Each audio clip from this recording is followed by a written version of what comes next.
Hello, my dear students. Welcome to another new lecture of ECC Higher Math First Paper Chapter 7 সংযুক্ত কোণের ত্রিকোণমিতিক অনুপাত। So students, এই চ্যাপ্টারটা কিন্তু অনেক ইম্পর্টেন্ট। মানে এই ত্রিকোণমিতি ছাড়া কিন্তু তোমরা অন্যান্য চ্যাপ্টারের ম্যাথ সলভ করতে গিয়ে কিন্তু অনেক প্রবলেম ফেস করতে হবে। যেমন ক্যালকুলাস যদি তোমরা করো তখন কিন্তু ইন্টিগ্রেশন এন্ড ডিফারেন্সিয়েশন করার সময় দেখবে এই ত্রিকোণমিতি কিন্তু অনেক কাজে লাগে। অনেক ম্যাথের মধ্যে ত্রিকোণমিতির ফর্মুলা অ্যাপ্লাই করে তারপর সলভ করা লাগে। তাছাড়া ম্যাট্রিক্স এন্ড নির্ণায়কের ক্ষেত্রেও কিন্তু আমাদের এই ত্রিকোণমিতির সূত্র ব্যবহার করে ম্যাথ সলভ করতে হয়। মানে বিভিন্ন ম্যাথের মধ্যে এই ত্রিকোণমিতি পার্ট দেয়া আছে। সো আমাদের ত্রিকোণমিতি ফার্স্টে ভালো করে পড়ে নেওয়া দরকার। ওকে, তাহলে আমরা আজকে অনুশীলনের ম্যাথ সলভ করা স্টার্ট করব। দেখো 7A টাইপ 1। দেখো এখানে 369 পৃষ্ঠা। হ্যাঁ, এখানে কি আমাদের অনুশীলনী শুরু হয়েছে। তাহলে আজকে আমরা কি করব, আমরা এই টাইপ 1 এর ম্যাথগুলো আজকে সলভ করব। পাঁচটা আছে টাইপ 1 একের মধ্যে, এই পাঁচটা আজকে আমরা সলভ করব। তাহলে কোশ্চেনগুলো ভালো করে দেখে নাও।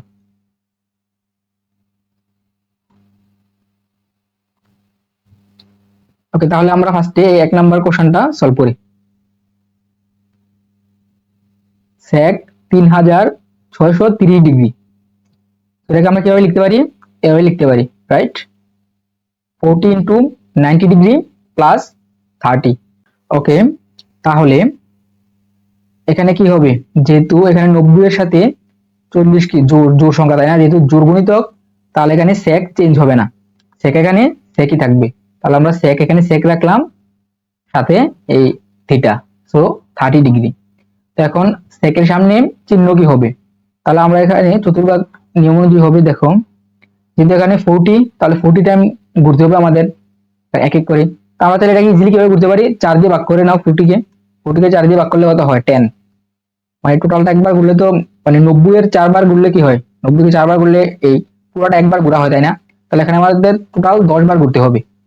সেভাবে 10 বার ঘোরার পর কি আমরা এখানে আসবো। এখানে আসার পর প্লাস 30 ডিগ্রি, মানে কি এখানে ফার্স্ট কোয়াড্রেন্টে, তাই না? প্রথম চতুর্ভাগে এই sec থিটার অবস্থান। সো আমরা কি জানি? প্রথম চতুর্ভাগে সকল ত্রিকোণমিতিক অনুপাত পজিটিভ। সো এখানে পজিটিভ সাইন হবে, যেহেতু পজিটিভ দেয়া লাগে না, সো আমরা sec এর সামনে আর পজিটিভ দেইনি। সো এখন এই 30 ডিগ্রির মান কত? 2/√3। সো এটাই হবে কি অ্যান্সার। তাহলে বুঝতে পেরেছো, এরকম থাকলে তোমরা এটাকে কিভাবে নির্ণয় করবে। সো এখানে sec এর পরিবর্তে cos থাকতে পারে, sin থাকতে পারে, tan থাকতে পারে। তো সবগুলো তোমরা এভাবে সলভ করবে। ওকে, তারপর 2 নাম্বার কোশ্চেন হচ্ছে এটা, cot -1575 ডিগ্রি। তো আমরা একটা সূত্র দেখেছি, cot - থিটা ইকুয়াল কি হয়? cot - theta equal -cot theta, right? তাহলে ফার্স্টে আমরা এই cot - থিটা এই সূত্রটা অ্যাপ্লাই করে এখানে -cot 1575 এভাবে লিখব। তারপর আমরা এদিকটা নিয়ে কাজ করব, আর এই মাইনাসটা আমরা পাশেই রেখে দেবো এখানে। তাহলে এখানে এটাকে আমরা এভাবে লিখতে পারি, তাই না? 17 ইন্টু 90 প্লাস 45। সো এখন এই 17 কি বিজুর, যেহেতু 17 এখানে বিজুর, তাহলে কট চেঞ্জ হয়ে যাবে। কট চেঞ্জ হয়ে কি হবে? কট চেঞ্জ হয়ে যাবে 10। সো 10 হয়ে যাবে 10 45 ডিগ্রি। তাহলে এখন 10 এর সামনে চিহ্ন কি হবে? পজিটিভ নাকি নেগেটিভ? তাহলে আমরা চতুর্ভাগ হিসেবে দেখি, যেহেতু 17 তার মানে 16, 4 দিয়ে গেলে 16 প্লাস 1, তাহলে এখানে 4 বার ঘুরলেই তো হয়। আমরা 4 বার ঘুরে আমরা কোথায়? এখানে আসবো। আসার পর তারপর 1 দিলে 17 প্লাস 45। সো এটা আমরা কি দেখলাম? এটা দ্বিতীয় চতুর্ভাগে। সো দ্বিতীয় চতুর্ভাগে আমরা কি জানি? কট হচ্ছে নেগেটিভ, রাইট? সো 10 এর সামনে কি এখানে মাইনাস সাইন হবে। সো দেখো এখানে আমরা 10 এর সামনে মাইনাস সাইন দিয়েছি, তাহলে এখানে a মাইনাস আর a মাইনাস মিলে কি হবে? প্লাস। সো প্লাস 10 45 ডিগ্রি, আর 10 45 ডিগ্রি মান হচ্ছে 1। সো এটাই হবে আমাদের অ্যান্সার। তারপর 3 নাম্বার প্রবলেমটা দেখো। সো এখানে cos 5π/2 মাইনাস 19π/3। তাহলে এই টোটালটাকে আমরা এখন থিটা ধরবো।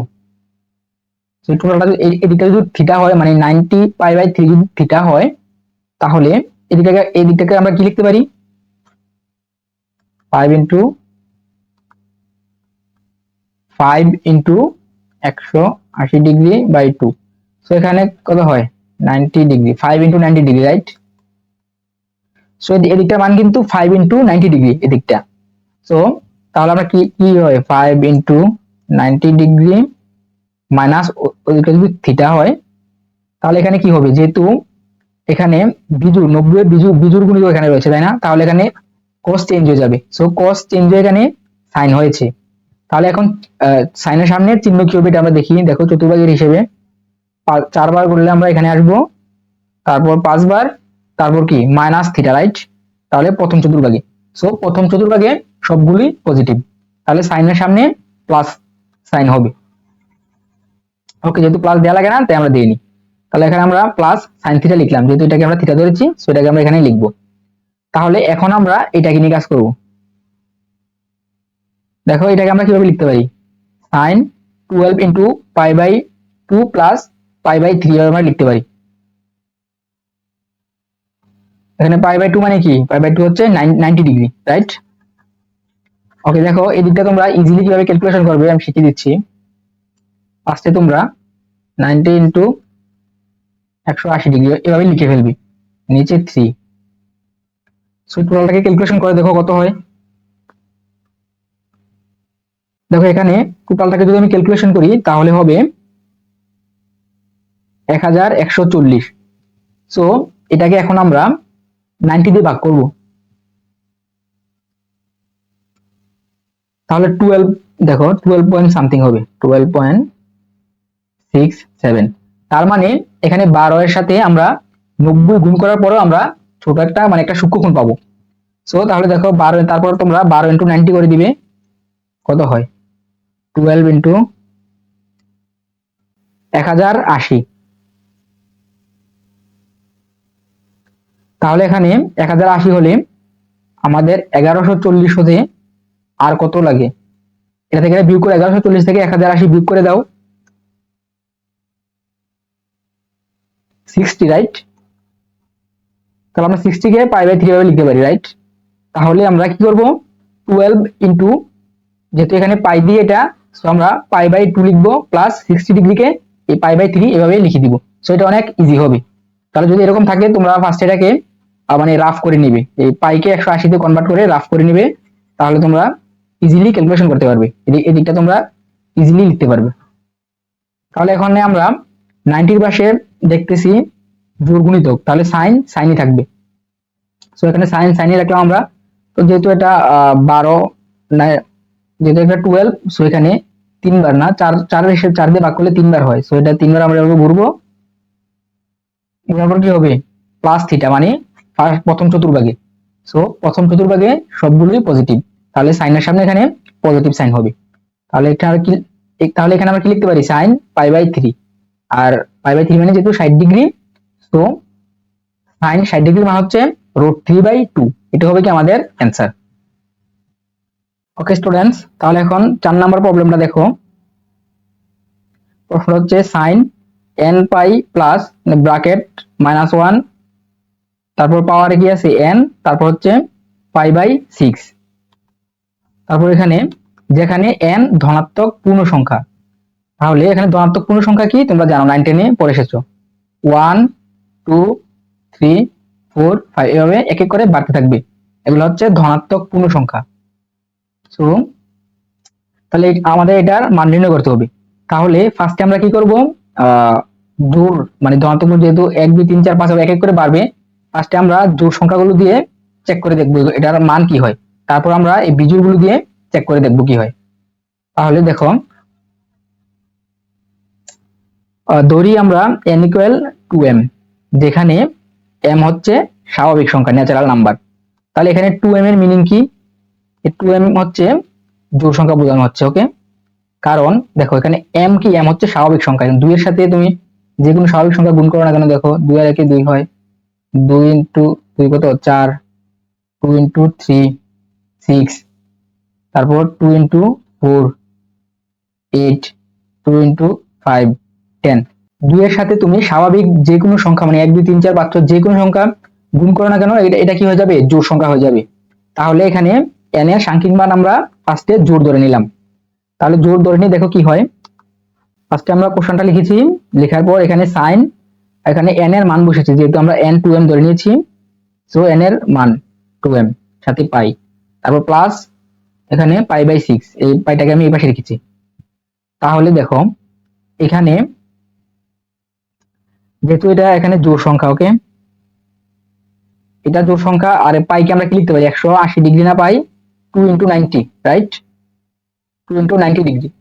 তাহলে 2 × 90 ডিগ্রি পাশাপাশি হচ্ছে এখানে, আর পাশে এখানে একটা জোড় সংখ্যা, আর এখানে কিন্তু 2m, এটা শুরু হতে কত থেকে, 2 থেকে শুরু হতে না, 2 4 6 8 এভাবে বাড়তে থাকবে।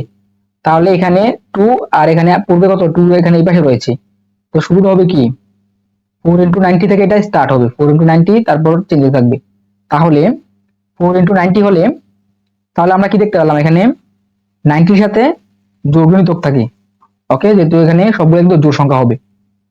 তারপরটা কি হবে 8, রাইট, 8, তারপরটা হবে 12, 12 × 90, তারপরটা এভাবে বাড়তে থাকবে। সো যেহেতু 90 এর পাশে এখানে 4 কি একটা জোড় গুণিতক, তাহলে এখানে সাইন সাইন থাকবে, সাইন আর চেঞ্জ হবে না, যেহেতু জোড় সংখ্যা সাইন সাইন থাকবে। তাহলে এখন আমরা সাইনের চিহ্ন নির্ধারণ করব। তাহলে এর জন্য আমরা কি করতে পারি, কোয়াড্রেন্টের হিসাব দেখো, শুরুটা হবে 4 দিয়ে, তাহলে মানে হয় প্লাস থিটা, মানে প্রথম চতুর্ভাগে। তারপরটা কত হবে 8, 8 হলে এখানে কি এটাও ঘুরে ফিরে সেই প্রথম চতুর্ভাগে আসবে। তারপরটা 12, এবার কিন্তু কি 4 4 করে বাড়তে থাকবে। তাহলে প্রতিবার আমরা মানে একবার করে ঘুরে এই ফার্স্ট মানে প্রথম চতুর্ভাগে চলে আসবো। সো প্রথম চতুর্ভাগে আমরা কি জানি, সাইন পজিটিভ,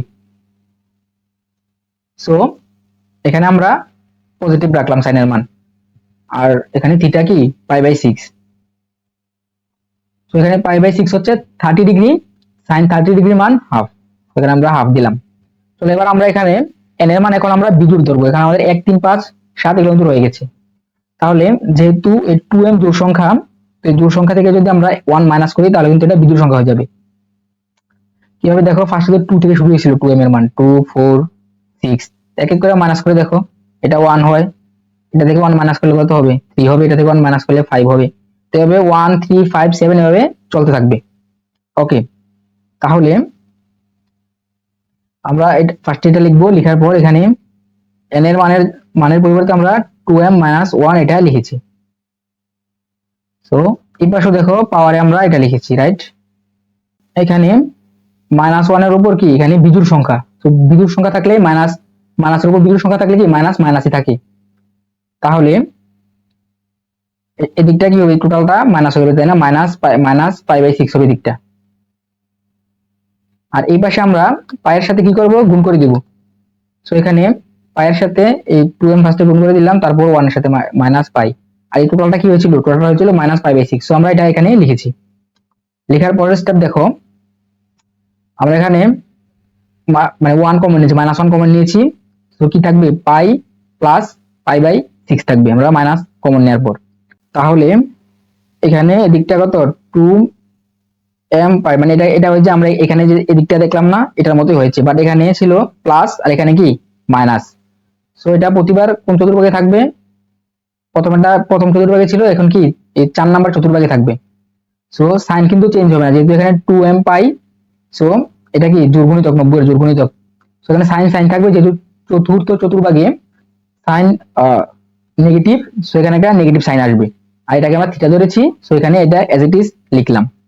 লেখার পর এখন দেখো, তাহলে এই মাইনাসটা আমরা অ্যাজ ইট ইজ রেখে দিব, রাখার পর সাইন পাই প্লাস পাই/6, এখানে পাই কত 2 × 90 ডিগ্রি, যেহেতু 90 জোড়গুণিতক সাইন সাইন থাকবে, আর হচ্ছে তাহলে সাইনের সামনে চিহ্ন কি হবে, আমরা দুইবার ঘুরবো, তারপর প্লাস থিটা, তার মানে এটা তৃতীয় চতুর্ভাগে আমরা জানি কি সাইন হচ্ছে নেগেটিভ, তো এখানে মাইনাস সাইন হবে, মাইনাস সাইন থিটা হলে আগে একটা মাইনাস আছে, তারপর এখানে মাইনাস মিলে কি হবে প্লাস হবে, সো প্লাস সাইন, তারপরে থিটা এখানে পাই/6, সো এখানে পাই/6 এর মান আমরা কি জানি হাফ।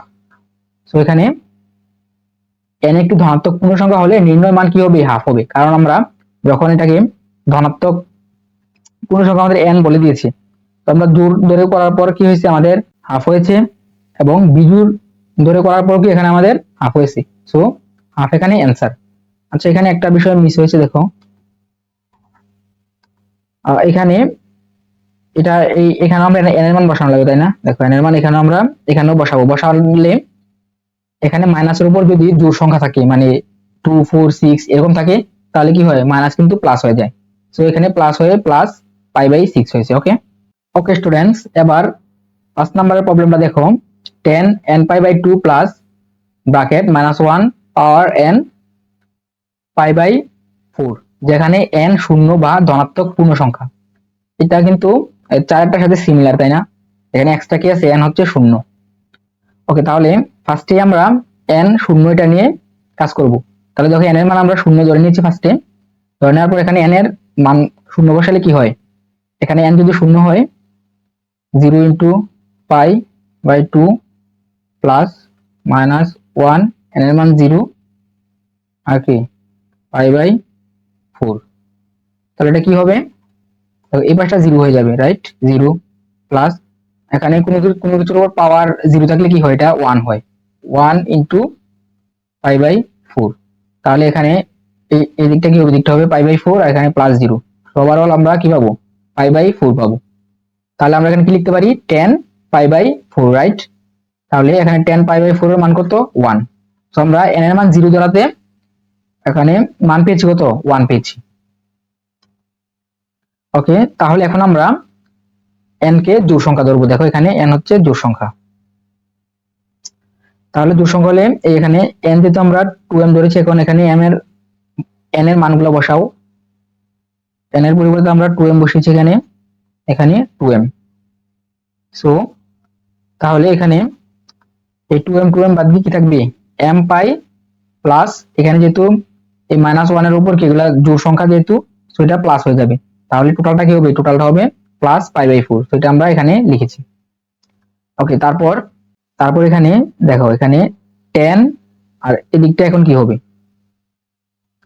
m পাই। m এর মান কি, দেখো m কিন্তু এখানে দেয়া আছে স্বাভাবিক সংখ্যা, তাই না? তার মানে m 1 2 3 4 5 এক এক করে বাড়বে। তাহলে যখন m 1, তখন বিষয়টা কি হয়, দেখো 1 ইন্টু, আর আমরা পাইকে কি লিখতে পারি, 2 ইন্টু 90 ডিগ্রি। তাহলে এই টোটালটা কি হবে, তাহলে এখানে 2 ইন্টু 90 থাকবে এটা। তো তখন তো এটা জোড় সংখ্যা, রাইট? তো জোড় সংখ্যা হওয়াতে এখানে 10 আর পরিবর্তন হবে না। তাহলে 2 যদি হয় 2 প্লাস থিটা, মানে একবার দুইবার প্লাস থিটা, মানে দুইবার 90 হয় থিটা, তাহলে এটা তৃতীয় চতুর্ভাগে থাকবে। তৃতীয় চতুর্ভাগে 10 হচ্ছে পজিটিভ, সেখানে আমরা প্লাস 10 π/4 লিখতে পারি। তো যখন 2 হবে, দেখো m এর মান যখন 2 থাকবে তখন কি হবে, 2 ইন্টু 90 ডিগ্রি। এই দিকটাকে দেখতে হচ্ছে আমাদের পাই এর মান, আর এটা হচ্ছে m এর মান। এখানে কি হয়েছে, এটা 4 ইন্টু 90 হয়ে গেছে না, 4 ইন্টু 90 ডিগ্রি। তাহলে এখন এটা কোন চতুর্ভাগে থাকবে, দেখো চতুর্ভাগ অঙ্কন করলে 4 ইন্টু 90, একবার 90 এখানে, দুইটা তিনটা চারটা, তো 490 এখানে প্লাস থিটা। সো এটা প্রথম চতুর্ভাগে চলে এসেছে। তো প্রথম চতুর্ভাগেও কিন্তু 10 পজিটিভ। তাহলে আমরা কি দেখতে পেলাম, এটা এই প্রথম চতুর্ভাগ আর হচ্ছে এই তৃতীয় চতুর্ভাগ, এটার মধ্যে পর্যায়ক্রমে যেতে থাকবে। এখানে আবার যখন 3 হবে, তারপর এটা আবার চেঞ্জ হবে, মানে এমনি এটা প্রথম ও তৃতীয় চতুর্ভাগে মানে এই থিটাটা চেঞ্জ হবে। সো হলে প্রতিবারে কি হয়, 10 পজিটিভ হয়। সো আমরা কি লিখতে পারি, 10 পজিটিভ, 10 π/4 এর মান হবে 1। সো এইভাবে তোমরা বিজোড় সংখ্যা নিয়ে এটা নিজেরা করবে। সো দেখো বিজোড় সংখ্যা নিয়ে করলেও আমাদের কি হয়, 10 π/4 আর 10 π/4 এর মান 1। সো আমরা কি লিখতে পারি, সুতরাং n এর মান শূন্য কিংবা ধনাত্মক পূর্ণ সংখ্যা হলে নির্ণয় মান 1। সো এখানে বিজোড় সংখ্যা ধরে কিভাবে করতে হবে, আই হোপ তোমরা এটা পারবে। দেখো পুরোটা একসাথে আসছে, তো তোমরা এটা একবার দেখে নাও, তোমরা দেখলেই নিজ থেকেই বুঝতে পারবে। সো স্টুডেন্টস, আজকের ক্লাসটি এখানেই শেষ করছি। তোমরা এখন যারা আমার ইউটিউব চ্যানেলটি সাবস্ক্রাইব করোনি, তারা এখনই করে ফেলো। সবাইকে ধন্যবাদ।